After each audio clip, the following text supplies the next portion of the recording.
Oh my god. Yeah, man. What the fuck, bro? Yeah. Save that one. That was a good one. Yeah, keep that one close. Keep that one close. Yo, man. Yo, thank you for tuning in. This is the Hard Camera episode 16. I am Juve. That is the boy Big Ren, the legendary, and we are the Nasty Boys. Big Ren, how you feeling, man? Feel pretty good, man. It's been kind of a hectic week, just been pretty busy with some things. And the life that chose us, yeah.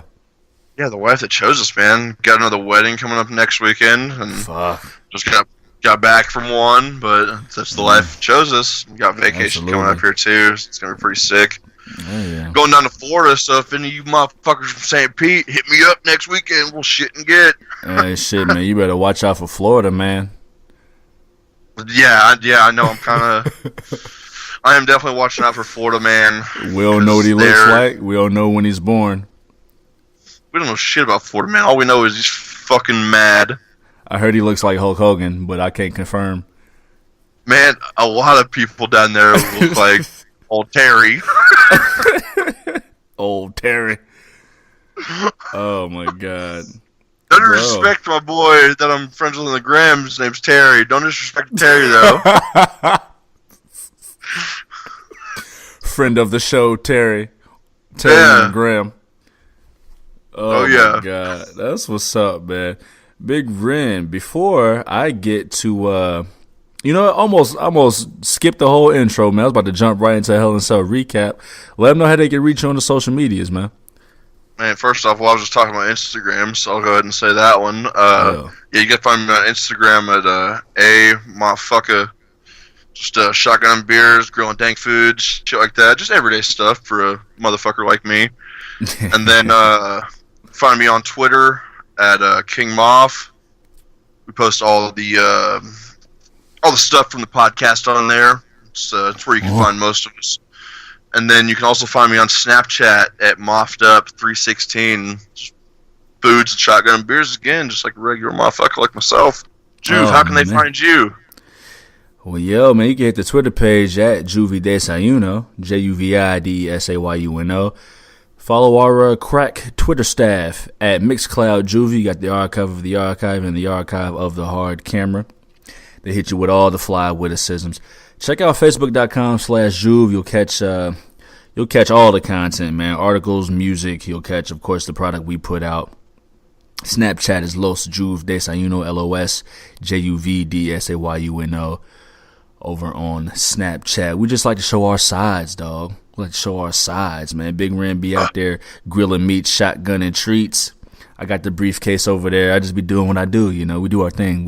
We're pieces of meat with sides to us, dog. We hold meals out here, dog. Oh. I love it, man. I love it. I was so eager to get to it, man. Before we actually talk about the Hell in a Cell show itself, gotta update the squad, update the listeners, man, on how we did as far as our predictions went, man. I'm coming back up, man. I'm creeping up that fucking So, I hope you're ready, bro, because I'm about to come right up on there. So I hope you're ready. So, make some room for your boy. Make some room for your boy up there. So yeah, man, Big Ren, and of course, if y'all saw Hell in a Cell, there was no way that we could have went 100% perfect, based on the return of Brock Lesnar, which we'll get to, but, Big Ren went 4 out of 8 for quick 50%, which brings him to a total of 11 out of 21 for 52.38%. I happened to go 6 for 8 this past Hell in a Cell, which takes me to 16 out of 21, 76.19%. Big Ren, I'm getting your ass out of there, boy. Hey, you better make some room, man. You better scoot the fuck over, because I'm about to be right up there. It'll be warm, dog. It'll be warm when you get up here. It better be. It ain't gonna be warm for long, because I'm about to pass you, motherfucker.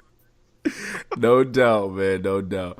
What do you think of Hell in a Cell overall? The crack Twitter staff posted a question. because they weren't available for the live coverage, they asked, was this the best in-ring WWE show of the year?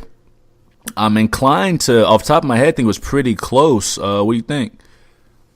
I mean, I'm not gonna say it was the best. I don't know. Yeah. SummerSlam was pretty fucking fire for me. SummerSlam was real solid. Like it definitely wasn't number one for me. No, SummerSlam was number one for me. I hear you. I can roll with that. The first half of the show, probably all the way up to what, AJ and Samoa Joe, was really, really good to me, or at least it was really serviceable up to really good, depending on each match. It kind of fell off with the, we didn't expect much out of the Daniel Bryan Miz match. The mixed tag match, I should say. We didn't really expect much out of Ronda Rousey and Alexa Bliss. Hell in a Cell, the main event Hell in a Cell match could have been a little better, which we could have got to. Let's start on the highs, though. What was your match of the night? Pretty sure it's gonna be yours too. Fucking Rollins and Ambrose and fucking McIntyre and Ziggler, dude. Boy. That shit, they fucking set that place on fire. Bruh, burn it down. Yeah, they burnt that motherfucker down, dude. Dude, you know, everything about that match was just fucking, they were just spot on with everything. It started slow, it built up slowly.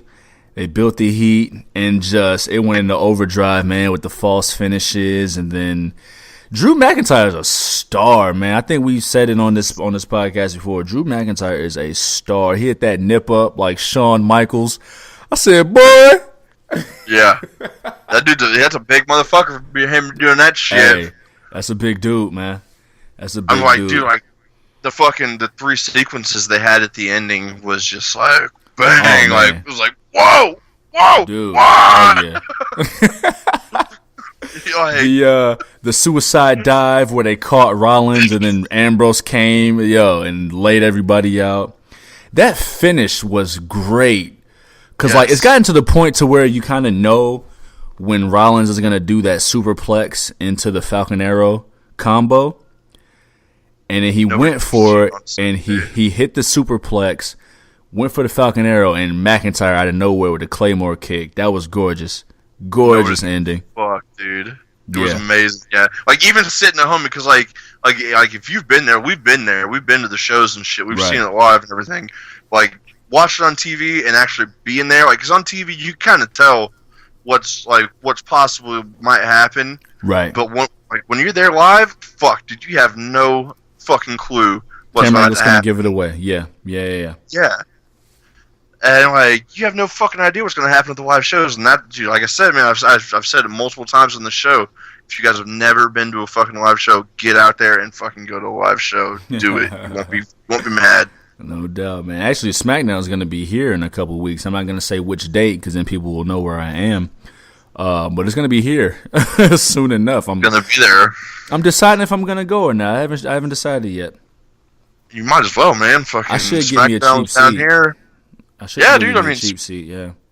SmackDown was down here, dude, and cheap seat was like $20, and I've been to that arena before. I've never been to that arena there, but I've been to the arena here, and shit, dude, you're fine. You'll see everything. True. That's what's up.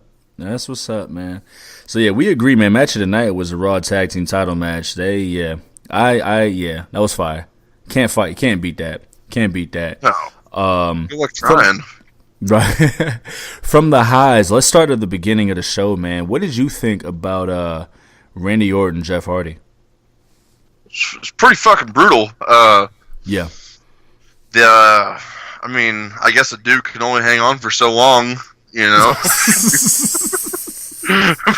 his grip slips. Before that grip just lets go. What the fuck was he doing? He had those ladders right there. Just, you know what, man? You know what? He was trying to do the frog splash. Like, dude, you guys already had to practice this match, motherfucking Jeff. All right, I'll give it to you, Jeff. This is the first time you've ever been in a cell, but you know if your head's gonna hit that motherfucker, you know if you can frog splash or not. You know what it was, man. I know Jeff Hardy's whole thing was like, man, I wanna be in the cell, bro, and do something in the cell. That match and we talked about it on the last show. The match didn't need the cell, but even the match itself was really just a glorified hardcore match with the cell wrapped around it. Start to finish, yeah. Like, the cell didn't come into too much play. Like, I mean, they set up the ladder outside and Orton hit that front face suplex on that ladder when it was bent the other way, and it couldn't bend that way without the cell. But, I mean, the cell didn't play too much of a part until the very, very end. And that spot was it was a little contrived, a little too much.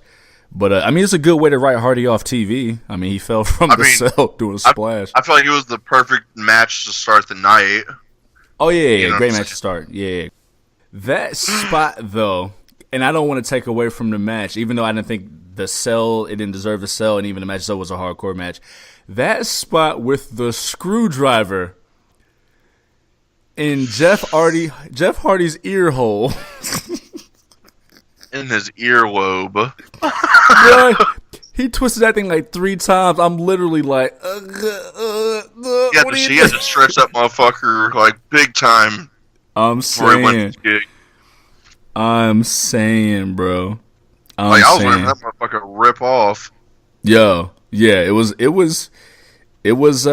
cringe inducing. It was cringe inducing. Which is, I mean, Randall Keith is a sadistic dude, man. So that was good to see. That was cool to see.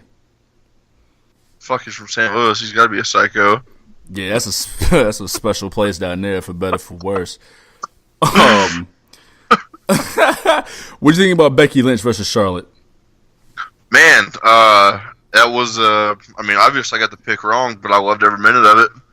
She went out there, and I don't know how I liked her attitude at the end, but I could see why she's being that way. You know what I'm saying? I mean, yeah. I mean, I feel like she feels like she's backed in a corner, and she's not going to get out of that corner until she feels safe. Who's that? You know what I'm saying? Becky. Okay. She's not going to let anybody fuck with her. She's not going to let anybody give her props or nothing because she thinks they're going to try to get her. Yeah. It was it was cool. It started slow, but built into something really, really good. It was just a straight up match. Yeah, no shenanigans. It was just a straight up match. I really think they might actually be building to that double turn you mentioned last show in the prediction show, building up to the double turn. I know you predicted it to be actually at Hell in a Cell, but maybe they are building to it. The way Charlotte stuck her hand out and got dissed, like maybe she might take that a certain way. I don't know. And of course, we'll talk about what happened on SmackDown, but yeah. It makes me think too, because you predicted Charlotte winning. I predicted Becky Lynch winning, but by DQ. But if you remember, I also mentioned that I'm really scared that they would give it to Becky just to give it back to Charlotte at Evolution. And that's where the double turn could possibly happen. And I believe they're wrestling again at the Super Showdown. But damn, I really hope they don't take that route of crowning Charlotte again at Evolution. I have my ideas for what could happen, and I'll save it for the Evolution show. But let Becky rock, man. Yeah. Let Becky rock for a minute. Let Becky rock. Her her new deal, like her new get up and shit, like she's just badass. And like, yeah. And I'm good with the double turn. It makes sense. And again, I don't want to step on what we're going to talk about as far as the SmackDown, but I'm good with a double turn. I think it makes sense. But they don't have to fall back on the Charlotte well too. They don't have to go to the Charlotte well too often. You know what I mean? She's set. Charlotte Reigns is set. Yeah, I mean, just let her just let her hang back for a little bit. Yeah, she'll be fine. Let her rock for a while. AJ Styles Samoa Joe was another good one in their feud. An okay finish to continue the feud and build to the no DQ match at Super Showdown. Here's where it gets a little bit tricky for me though, and that's just as far as character wise. Like, I'm really hoping they don't make Samoa Joe, like, make him. He's pissed off, right? He got screwed, right? Because he tapped. He should have. I mean, he got pinned, but AJ tapped.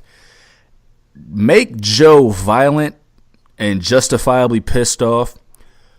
But there's a thin line between justifiably pissed off and being like a little whiny bitch. You know like Randall?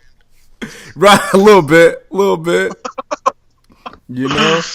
Don't overdo it with the... I don't think we'll see Joe being like a little whiny bitch. I would hope not, man. I don't think so, man. Like, I don't think really so. I hope not. not. Yeah, man. Like, I feel like they can't go that route with him because I mean, like, he's just like that's fucking Samoa Joe, dog. He's just cold, like. Yeah. Like he has no reason to be whiny because he'll just kick your door and smack you in the face, you know, like. I mean, that's Samoa Joe, man. That's violence personified. He ain't gotta go out like that. He ain't gotta go out like exactly. that. Yeah, you know, the mixed tag match, right? The mixed tag was cool. It was enough to keep the feud going. I had a moment in the match. I think I texted you while I was watching the match. I texted you what I'm about to say, that it just clicked. There was a moment in the match, I don't even remember the moment. A couple minutes into the match, it just clicked, and I was like, yo. Because we both predicted Brie Bella pinning Maurice. Yeah. And it just clicked. I was like, no, Maurice is going to get this pin, dog. She's going to get this dub real quick. And boom. And there it goes. Because they push forward on SmackDown to really push forward the fact that Miz and Maurice are the better couple, regardless of how they get the win. Just the better, quote unquote, better couple, better asshole couple. To when they finally gets his comeuppance, it's really gonna mean something. Probably because something has to be. It was probably the worst match on the show, but I mean, so. That speaks to the testament. Actually, you know what? I'm not even sure I can go that far because the last 3 matches themselves weren't that great. I don't even have anything to add about the Bliss Ronda Rousey match. We knew what that was going to be. They had to finish that feud out, and it is what it is. You know what I mean? No, I don't. Yeah, no, I agree with you on that Bliss Ronda match. I mean, if you didn't know what was going to happen, you haven't been watching. You didn't know who Ronda Rousey was. Yeah, like. And I mean, like, dude, like even the main event was just kind of like one of the fucking coolest things I heard about the main event. Like, I was reading the comments on 411, and the dude posted said, I can't remember how he started. He said, there's a legend going on that Ambrose and McIntyre are still on top of the cell fighting to this day. Forgot all about them dudes. What the fuck happened? Forgot all about them dudes, man. That was funny. That is funny. I gotta give credit to whoever put that up on 411. Like, right. I definitely can't take credit for that. But. Salute to him, man. What'd you think about the match? And let's take it piece by piece. So of course we saw the return of Brock Lesnar. He took a boot to that cell door and booted it right open. What did you think of the match? Say it again. Like he's a major league door kicker. I'm saying, bro. Man. What did you think of the match before Brock got involved? I mean, it was violent like I expected it to be, and I expected shenanigans to happen. I didn't expect fucking Ziggler and McIntyre to come out there first. And I mean, Mick Foley shouldn't have fucking been there at all. Dude, oh man, I'm glad you said it. Fuck his TV show. Fucking reprising the fucking 20 years of Hell in a Cell. Fucking dude, him doing that is like your fucking favorite artist fucking re-releasing a fucking remastered CD. The CD that wasn't even that fucking good. And it's just like, okay, not even the best album. Not even the best album. Just one that the hardcore fans knew. No. Like, just part of discography. Not even the best shit. They didn't even remaster it. It's like, all right, guys. Like, we haven't put an album out in like a year or two, so like, let's just remaster an album. Let's just throw out the old shit, dude. He definitely took away from it completely. He botched that 3 count. My man counted 3. And oh my god, it was done then. Reigns lost the title. Like, you know what? Yeah, cool. 20-year anniversary. He could have just did guest commentary for that. He just did, and he would have had the same effect. And dude, the whole like letting them know when you're gonna cash, and I guess it's only been done like 3 times. Yeah, I think that takes away the whole fucking point of even the fucking Money in the Bank pay-per-view. Like, what's the point of letting the cash? I mean, what's the Money in the Bank cash-in contract? You cash in whenever. Okay, yeah, I guess. Yeah, he let him know when he was gonna cash in, but like that's just like thumbs down. Nah. Thumbs down. It to me it was just a solid match, man. It was okay. I thought they could have did more considering what we've seen with Roman and Brock. I always do that with Brock and Braun. Roman and Braun. I almost said Brock again, but it was a solid match. This is okay. I thought we would have saw a lot more between just those two. It was kind of slow, implying like they were just waiting to get to the ending. Like they were just laying in the fucking mat while mayhem was going on around. That kind of killed me. Like, yeah, how long of a nap can you take? Yeah, and like you're the fucking monster among men, bro. Fucking, and this is your yard. Yeah. So, fucking, come on, let's bring it, boys. Yeah, you know what I'm saying? They could have put up a fight at least. Like, when Brock came in, they could have put up a fight instead of just getting completely fucking murked. Like, they were sleeping when the dude was ransacking their house. I'm saying. And you know the thing, it's a little bit more than a nitpick, but you know the thing that kind of bothers me the most? Because when I texted you, I was like, okay, that's a smart finish, a smart ending, because it was too soon for Roman to lose the title, and it was too soon for Braun to lose that way after just turning heel after cashing in, right? However, earlier in the night, we saw Jeff Hardy bust his whole ass through a table from the top of the cell, and the referee was like, oh, man, that's fucked up, bro. Let's get some help. Randy Orton was like, nah, man, fuck that. Count that 3 count, homie. And the referee counted the 3 count, right? But then we get to the main event, the Universal Championship match, and we get the no contest. Oh, we're calling it. Yeah. We're just going to call it. Fuck it. We're just going to call it. Yeah.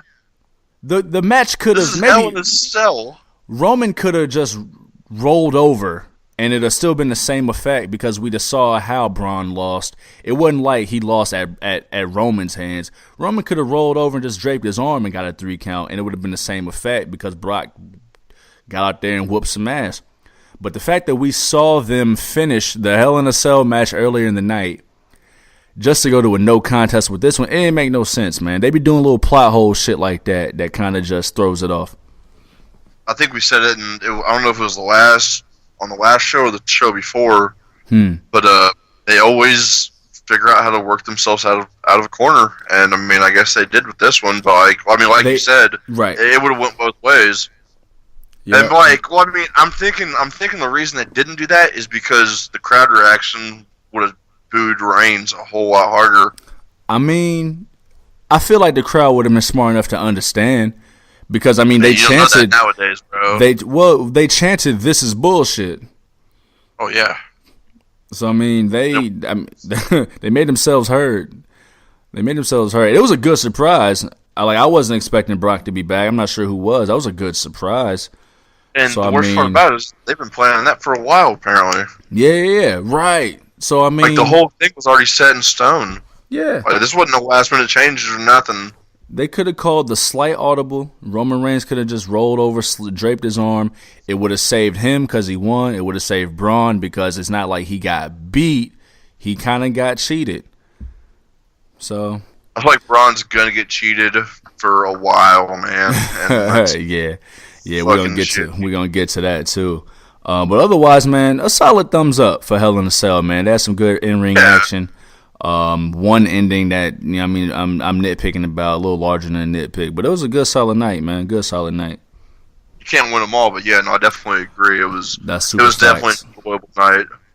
Super fact, super fact. Let's go to Monday Night Raw, man. I want to start kind of at the end, but kind of at the beginning. So we saw Roman Reigns defend the title against Baron Corbin. I mean, the match was what it was. Baron Corbin's not going to be the Universal Champion. The thing with me, right, and this is another booking idea, booking nitpick. So you start the show with Baron Corbin booking a triple threat match for the Universal title at the Crown Jewel show in November, right? Yes. So why would you announce the triple threat in November and then book yourself for a title match later that night? Yeah, because you're going to lose. Just telegraphing the ending. Telegraphing the ending. Hey, we've got this huge triple threat match a month and a half from now. A month and a half from now. But you know what? Fuck that. Like, you could have waited a week. You could have waited just 1 week to announce that match. They announced way too much shit for that pay-per-view this early. You could have waited 1 week. Because, like some of these, I mean, I know it's fucking just Wiki, but I went on Wiki before Hell in a Cell, and most of these matches were already announced. For Crown Jewel? It's just like, no, it was a Super Showdown, my bad. Super Showdown, okay. Yeah, Super Showdown. But still! Yeah. I like the idea of Crown Jewel. That's kind of a dope pay-per-view name, WWE Crown Jewel. I mean, it's where it is, fuck. I was going to say, yeah, it's slight racist because of where it is, but that's still fire. Maybe I'm just looking for shit. I'm probably just looking for shit. That's fine. That's fine. I like it. Always looking for shit to never mind. Stop. Always exploring. But yeah, they could have waited a week. They could have let Roman Reigns and Baron Corbin have their match and then announced the huge triple threat match for November. Was it November 2nd, I believe? Like, come on, you know? But I guess, man. WWE logic. Yeah, man. You know what I also had, man? I had this moment during the mixed tag as well, where I realized, I'm not sure what it was, because I didn't get to watch it live. I was in a space where I was watching it by myself the next day, and I was thinking about how you would try to create new fans of pro wrestling. And that's like they just did. Yeah, right. Well, to me, let's say you want to get a grown man into pro wrestling. Where would you start? How would you get a grown man into pro wrestling? Like a grown man who wasn't a fan before. How would you start to make him a fan? I don't think I could start with this era. That's brilliant. Keep going. I would start with the Attitude Era, and then eventually, after I showed him some Attitude Era stuff, I'd probably go back even further back, show him stuff where that came from, and then show him where we're at nowadays. I hear you. And of course, there's certain matches you can show in the new WWE era that will work, but I think for the real, you said a hell of a thing there. You start with a different era. Me, if I were to try to get somebody into a grown man in pro wrestling now, I'd probably start with New Japan.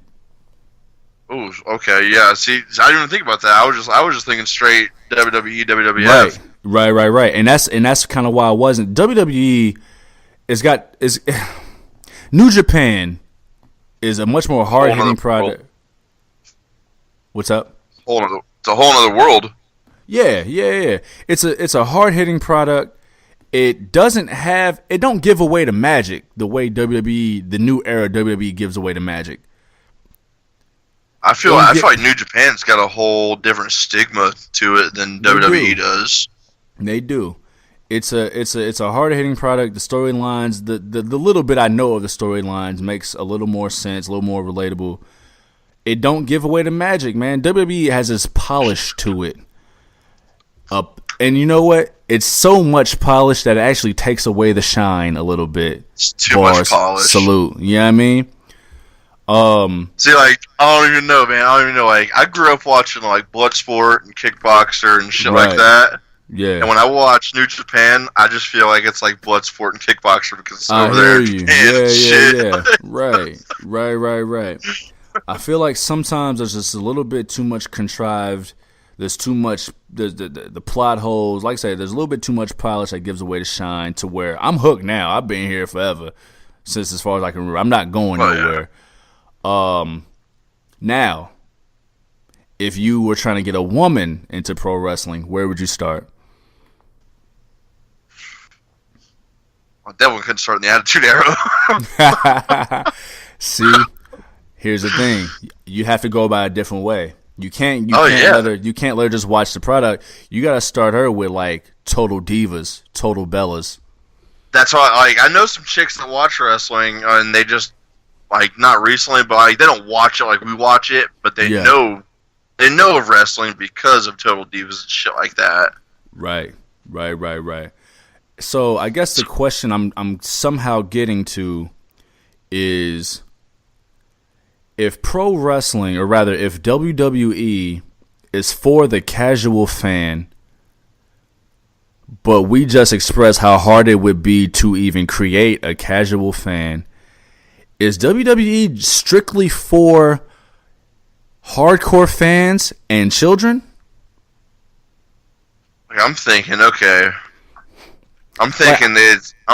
people in our age that have kids, and then obviously people that are older than us that have kids that have brought them into it.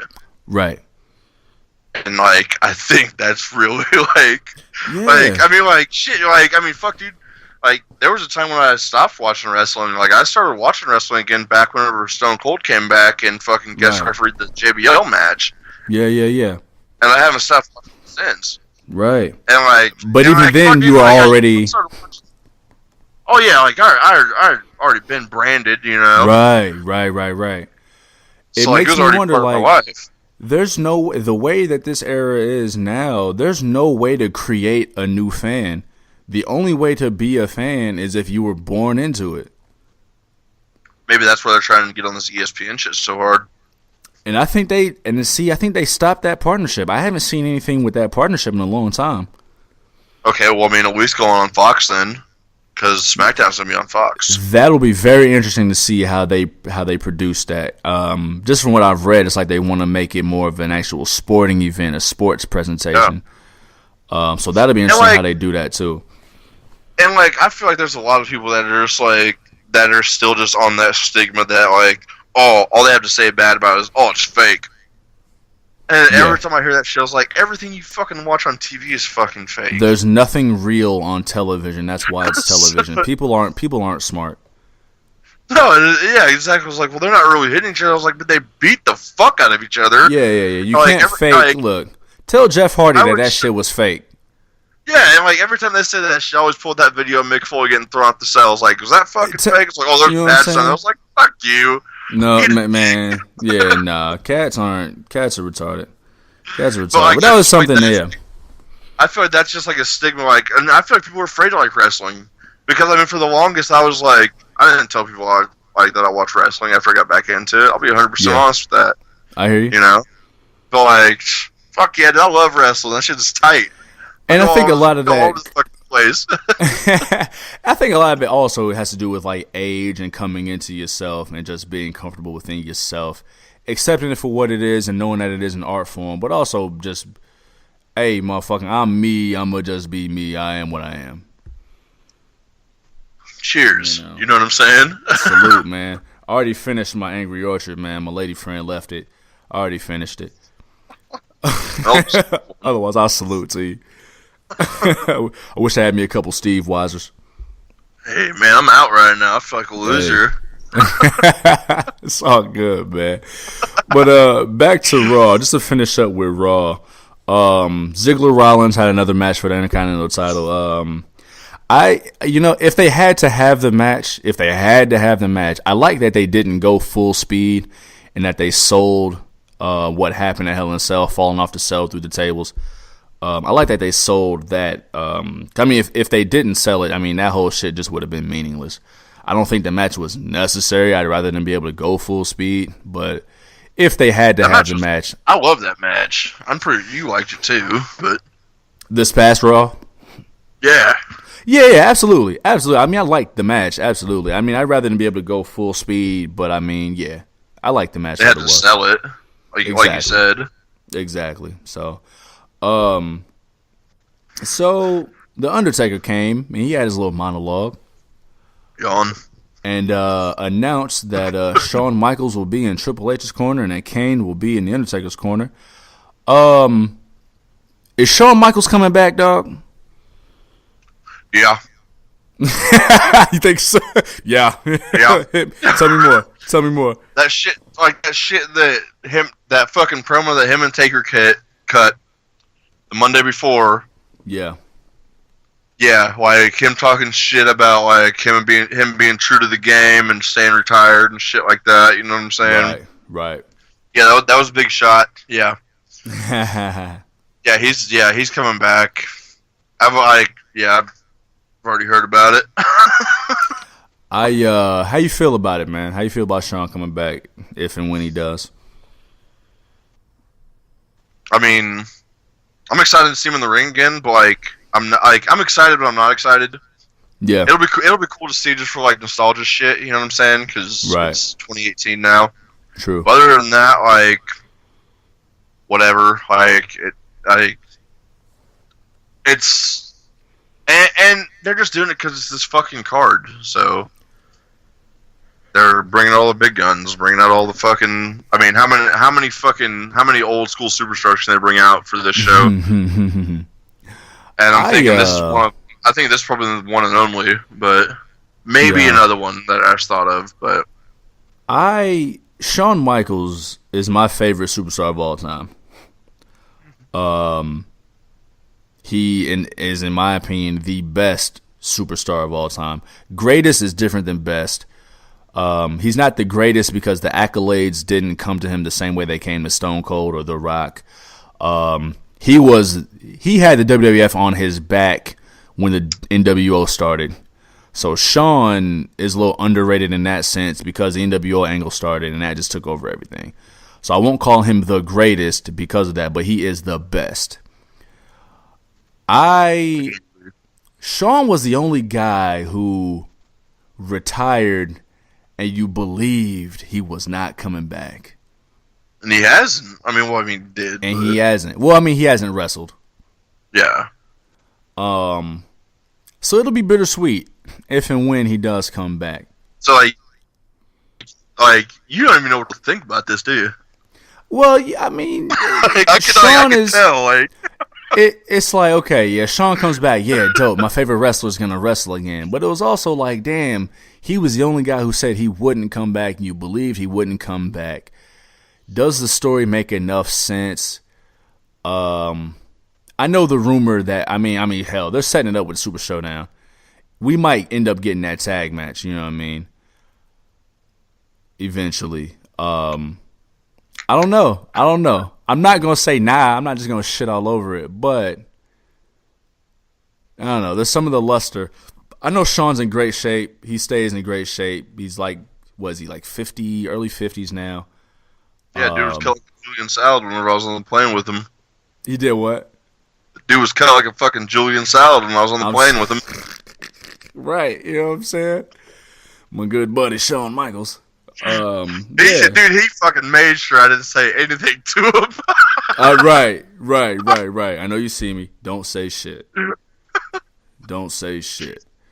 So no doubt, man. I'm not gonna shit all over it, but I don't want to take away from the luster of his actual retirement. But it is what it is. Yeah, you're right. That's the way I'm thinking about it. So anyway, man, anything left with Monday Night Raw? We touched on all the important stuff. Raw, for the most part, was kind of. It was 3 hours of not too much. It was. I know they're establishing new stories. They tend to establish new stories after every pay-per-view. But yeah. They brought Mick. They had Mick at the pay-per-view, and fucking the fucker got maced. I would have liked to heard about what happened to him. Right. We flushed out Mick Foley's eyes for 2 hours. No updates, man.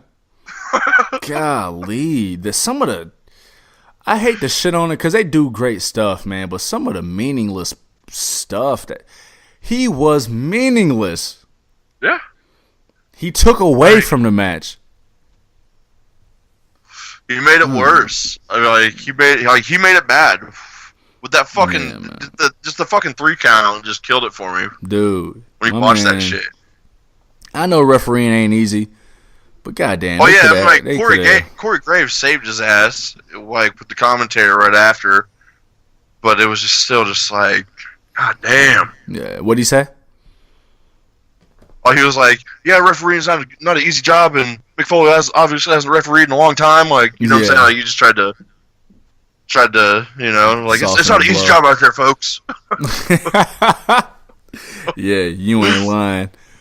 Oh man, let's go over to SmackDown, man. We opened SmackDown with The Miz announcing that The Miz and Daniel Bryan will face each other 1-on-1 at Super Showdown. The winner will get a shot at the WWE title. I kind of like what they did here. I like the announcement. I like the announcement, and I liked what they did here with Maurice and how they kind of see. I feel like if they would have stopped at like Maurice actually being hurt, that would have been better than what they did. It would have been better than what they did. They did that shit with a fake baby, and then they did this shit on Tuesday. Yeah. I feel like it would. Go ahead. Daniel Bryan got to smarten the fuck up a little bit. Yeah. I feel like it would have been better if Maurice were actually hurt by Daniel Bryan drop kicking The Miz, because that would have added like a lot more fire to the feud instead of she was faking it. Like, they did a little too much. They got a little too cute when they already had some fire there. If she was hurt, that'd added another depth to it. Like, as soon as like we all realized that she wasn't hurt, it was just like them putting water on the big fire. Exactly. Yeah. They put that smolder out a little bit. Yeah. If you remember, I believe it was a SummerSlam show where we were talking about Miz and Daniel Bryan. I told you what's gonna happen, man. I told you. You were correct. Miz about to end that AJ Styles reign, man. And like, then so, yeah. Miz is gonna win twice. Right, and then we'll be at the show of the Immortals. Hey, we on the road, man. We still on the road, so I'm still looking forward to it, man. They still got a good thing going. They could have made it a little bit better. They just got a little too cute with it. But we are. I'm definitely excited for what's to come from that feud. Yeah. And like, I'm like, at first, like whenever the shit was about to start, we were both talking. I was like, "Fuck, are they ready for this feud? Or like, are we all ready for this feud?" Like, right. And now I'm cool with it because like they're gonna drag this on forever, and I know both those superstars are going to be busy, and I'm fine with that because I like both of them. Absolutely. From there, we went to... So I was watching SmackDown, and Todd Phillips was like, we've gotten word. We just got word that there's a commotion in the production truck featuring Randy Orton. So we cut to the production truck, and Randy Orton wasn't even on screen. The production dude was scared. Oh shit, Randy Orton's behind me. Like, come on, man. It's the little shit. I feel like SmackDown is just more. SmackDown's more old school, I feel like. Yeah. And like I was saying earlier, like, dude, like people would ask me, like, "Oh yeah, you catch SmackDown?" I'd be like, "Nah, just watch Raw." And now it's starting to get like, "Yeah, I watched bits and pieces of Raw, but did you catch SmackDown?" Right. Because SmackDown shitting on them. They got some weird little quirks, like the way they introduced Randy when Randy wasn't quite there yet. But storyline wise, they're writing some better stories, more drawn out stories. I got a question for you. Yeah. As Randall Keith showed the footage of him twisting Jeff Hardy's earlobe to Bolivian, and he threatened that this is nothing compared to his next target. Who do you think is Randall Keith's next target?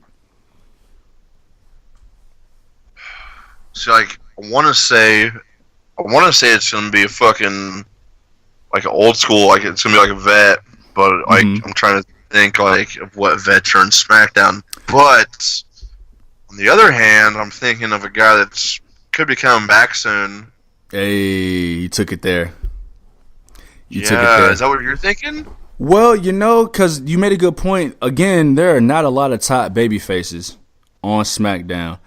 And for Randy's current storyline, you have to be a top baby face. Like, you have to be a well-known baby face. He's coming back and he's taking out all the old favorites, right? Mm-hmm. So on one hand, I figure, you know what? Maybe they hold him off of TV for a few weeks and he comes back and he gives Daniel Bryan the blues. Like, who's hotter than Daniel Bryan as far as baby faces that the fans love, right? And then for a split second, I was like, well, maybe he goes over to Raw and does some shit. I'm like, nah, he'll keep him on SmackDown. But you mentioned somebody who might be coming back soon. Take it away, my dude. Rebranded Bray Wyatt. I was not going there, but okay. Tell me more. I mean, like, he's been out for a while. He had a near-death experience. That's obviously probably not going to have anything to do with his character. But I've heard he say that he's going to get rebranded and he's going to be a face. And so you think he switches shows?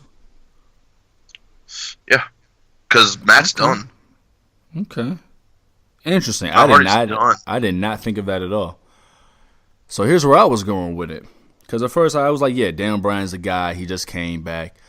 There was a rumor today, which sounds like it's a little bit more than a rumor, that a certain superstar has finalized his deal with the WWE. And I think part of his comeback, part of Rey Mysterio's comeback, let's not even keep you more secrets, is an RKO out of nowhere on his first night back. So at first I was running with the Daniel Bryan thing, but once I kept seeing this thing, which seems to be more than a rumor, something more stronger than that, I think we're gonna get a solid Rey Mysterio Randy Orton feud, man. Over on SmackDown. He said, "Fuck my theory." They haven't Rey Mysterio SmackDown all day. Yeah. I mean, hell, SmackDown needs SmackDown. I mean, hell, SmackDown needs baby faces. SmackDown needs baby faces, and Rey Mysterio coming back fits the narrative of Randy Orton to the T. So I could see Rey Mysterio's first night back, catching an RKO out of nowhere, getting that mask ripped up. You know what I'm saying? Then a show with the fucking crown jewel. Yeah. So it's a matter of time. So I think that's where we go next. That'll be cool because I don't think they had like their little feud but it was a 3-way feud with Kurt Angle back in like 2006 after Eddie passed, where Ray became champ. R.I.P. I don't know that they've ever actually had a one-on-one feud. So this is actually kind of it'd be a fresh feud. Man. Yeah, that would be fucking tight. That'd be really tight. I'm rolling. Yeah, because normally, I don't really give a fuck about Rey Mysterio because I never really gave a fuck about WCW. Right. And when it came to fucking WWF, it was kind of like, whatever. Like, those dudes ain't tight. He's about to get the business over here. Them dudes ain't tight. And then, funny. But every time I see Rey Mysterio, it's like tight. See that 619? He always gets it wild. It should be cool, man. It should be cool. I can't front, man. Toward the end of his WWE run, I cared less and less about Ray. Maybe it's my predisposition against masks, a la the Sin Cara clause. But maybe, this could be cool, man. I think Randall Keith is a little more re-energized, him being a heel. So I think this could be cool. So. Yeah, fuck my theory. It was a little out there, but I mean, fuck it. And dude, I remember even reading that shit today about Ray. Oh, about Ray, yeah. I don't even know why it clicked. I mean, but yeah. And I definitely, because I mean, I had my notes written early this morning, so I was like, yeah, damn, that's a first. But I was, I stay prepared, dog. Come on, man. Come on, dog. Yeah, I'm just kidding. Put that narrative out there. Jim's always prepared. Yeah, man. But yo, so I got another question for you, man. Are you nervous about Aiden English? As you see, we saw the end of Rusev Day. It's no longer a holiday. Aiden English went back to work. Man, all right. Oh, man. Aiden English ain't a bitch. Because, okay, yeah, he was talking shit behind their back. Once he figured that he was out, So, fuck letting Lana fucking tell him. He might as well just fuck, because he knew what was coming. They were going to fucking fight anyways. And I mean, he was talking that shit, too. I mean, he basically said, y'all was nothing without me. Yeah. So, I mean, he knew the fight was going to happen, so might as well fucking start it. That's real. I definitely wonder, man, because we've literally never seen Aiden English on his own. He went from a vaudevillain to basically right in Rusev Day. I know he had a couple weeks where he was just singing on his own, but nobody remembers that. He's not been on his own in his entire tenure in WWE. So I wonder how this is going to go, man, within the feud itself and in the feud afterwards. And again, there's no way. Oh, my bad. Go ahead. No, go ahead, because I got a point to make, but go ahead. I'm saying, like, dude, there's no way that if he beats Rusev, it's going to be on a fucking fluke. Like, fucking... Yeah, via babyface rules. Or via heel rules. Yeah. But, like, I hope this feud goes on for a little bit, man. This is going to be cool. Because, like you said, like, we haven't seen Aiden English solo ever, so... Right. So if they want him to be some kind of star, he has to win the feud, or at least he has to come out looking strong at the feud so he can stand on his own too. But the thing with SmackDown too, SmackDown has so many heels. So either way, that's another heel on top. So on one hand, the Rusev Day is no more. Rusev and English are going to feud. But again, we go back to, guess who the third party was? Again, Lana? Stomp, no. Stomp him into Nakamura's. Shit, yeah. The United States champ. Kicking the nuts anymore. Right. The United States champion, again, has no one to feud with. And so, we got Rusev. We thought, that was a fun match, Rusev and Nakamura. So, Rusev is tied up. Maybe since Randy Orton may go and feud with Rey Mysterio, Shinsuke Nakamura feud would be kind of tight too. But since Rey might be tied up with Randy Orton, do we see the Daniel Bryan Nakamura feud? But even then, we still got to get past Super Showdown, so that's a few weeks. What is not middle of a feud? Yeah, right. So what does Nakamura do for these next few weeks? I can't think of any baby faces. Let's say pull Ty Dillinger out of the mothballs. R-Truth out of the mothballs. R-Truth. Fuck. No, but dude, Shinsuke's been off TV for a couple weeks too before. Yeah. So dude, they're just fucking these international superstars. Oscar out here. You see these new Oscar promos, man? She out here being shifty, funny Asian girl. Dude, nah. Let my Oscar kill somebody, please. Yeah. Golly. I don't know, man. So I don't know. I'm not going to shit on SmackDown, man. They at least they doing what they do, man. They've got a lot going on.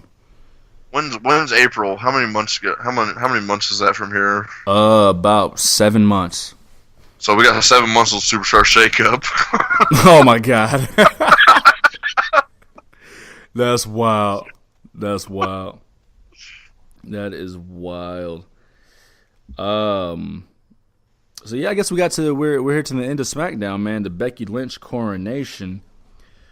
They're really hell bent on making Becky the heel, aren't they? Well, They trying. They're trying really hard. Like I don't necessarily think she's a heel. She's not. Like, but like she's not a heel at all. Like she's just her and her friend are not on good terms. Like that's not being a heel. We've all had that. We've all had that friend who be doing too much, and you got to check your friend. Yeah. And like y'all might go through it, but you're absolutely right in checking your friend. Yeah, and if you check your friend and you're not friends with your friend that you checked after that, or the friend that you checked is not friends with you after that, y'all shouldn't be fucking friends. I mean, hey, you know what I mean? I mean, fuck, dude, me and you've been through it, shit. Man, dog, and we good. We got a podcast. Yeah. You know what I'm saying? What's all about? You know what I'm saying? Like, Becky Lynch is way too likable and way too justified.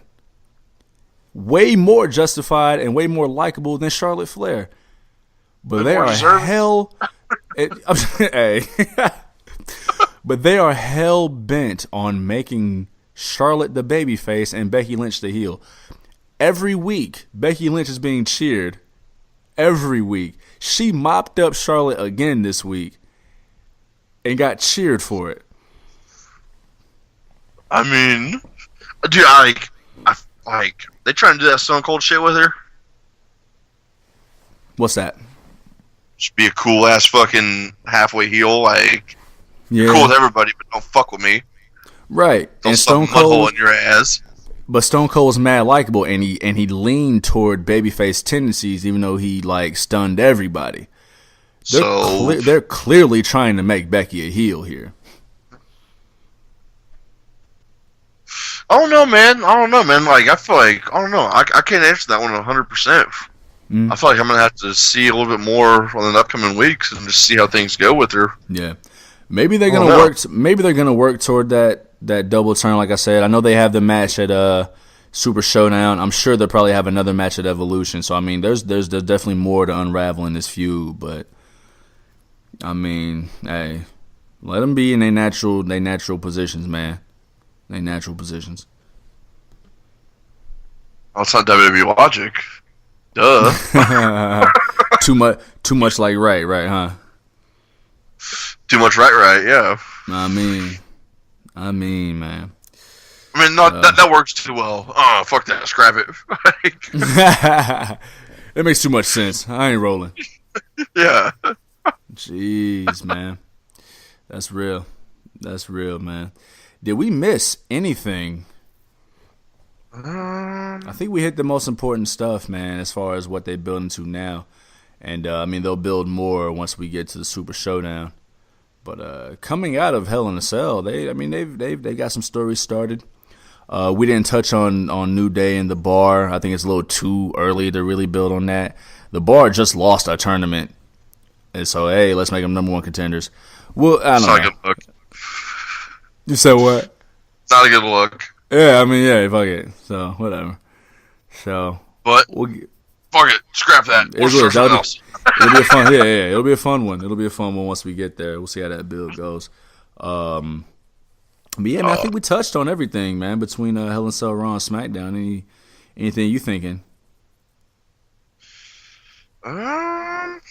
No, I can't think of shit, man. I'm getting pumped for TLC. Hopefully, there's more tables, ladders, chairs matches than 2. But we got a while till TLC, man. It's next month. Nah, man. Oh, it's November. Fuck. Nah, November Survivor Series. Well, it's December, isn't it? Fuck. Christmas. Thinking about Christmas. Christmas. Yeah, see, I'm thinking 10 steps ahead. Fuck. Absolutely. You already booked it. How about you, man? What are you thinking, man? What are you feeling? I'm looking at parts of the Super Showdown card. Of course, we'll touch on our Super Showdown show. that match that card is already 9 matches deep. I think it'll be cool. It'll be a cool show. We've already kind of planted some seeds for Survivor Series, if I'm reading that shit right, especially with the Shield and this Braun, Dolph, and Drew alliance. I think we'll be seeing some additives there. They've already added Baron Corbin. I'm not sure who their fifth will be. I see the Shield adding maybe a Finn Balor, maybe a Bobby Lashley. I can see Finn. I don't know about Bobby. Yeah. So there's things happening, man. There's things happening. We'll see how that goes. So yeah, the build is always there. Big Ren, tell them how to reach you on the social medias, dog. Instagram. You find me @motherfucker on Instagram. You can also find me on Snapchat, MoffedUp316. Hey. Then you can find me on Twitter @KingMoff. Check it out. No doubt, man. You can hit me on the Twitter @JuviDesayuno, JuviDesayuno. There's a crack Twitter staff at Mixcloud Juvie. Get the archive of the archive and the archive of the hard camera. Check out the Facebook page, man. Facebook.com/Juve. You get all the content we provide, plus other articles, plus other music, man. Just showing you our sides. Snapchat @Los Juve Desayuno, LOSJUVDESAYUNO. And now you know. In the meantime, man, we've enjoyed ourselves tonight, man. I hope y'all enjoyed it too, man. We're gonna see y'all at the next show, the Super Showdown show. That'll be coming in a few weeks. I am Juve. That is Big Ren, the legendary. We are the Nasty Boys. And we'll holler at y'all soon, man. Adios, amigos. Salute.